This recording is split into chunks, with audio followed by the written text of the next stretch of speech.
In the misty highlands of Scotland, Shakespeare's Macbeth tells the dark and gripping tale of a brave and loyal warrior whose unchecked ambition leads to his tragic downfall.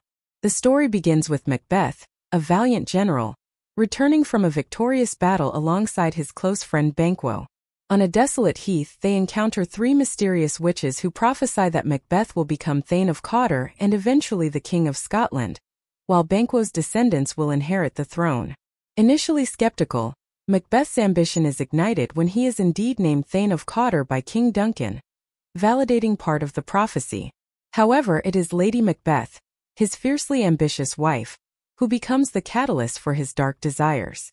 Driven by her relentless encouragement and questioning of his manhood, Macbeth succumbs to the temptation of power and murders King Duncan in his sleep, framing the guards for the heinous act. Crowned as king, Macbeth's reign quickly devolves into a tyranny marked by paranoia and bloodshed. Haunted by the witch's prophecy that Banquo's lineage will rule, Macbeth arranges for Banquo and his son Flens to be killed, though Flens escapes. Consumed by guilt and fear, Macbeth becomes increasingly ruthless, visiting the witches again for reassurance. They present him with cryptic prophecies that make him feel invincible, to beware Macduff, that no man born of a woman will harm him, and that he will remain unchallenged until Burnhamwood moves to Dunsinane Hill. These assurances embolden Macbeth, leading to further atrocities, including the slaughter of Macduff's family, which galvanizes Macduff to seek revenge.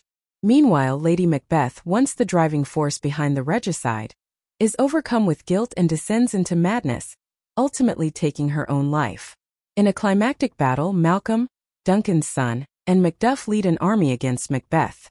Using branches from Burnhamwood as camouflage, they fulfill the witch's prophecy in an unexpected way.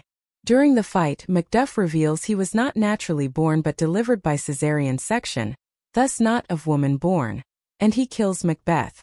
Malcolm is then crowned king, restoring order to Scotland. The tragedy of Macbeth is a timeless exploration of the corrupting influence of unchecked ambition, the psychological toll of guilt, and the unpredictable nature of fate, leaving a profound legacy in literature.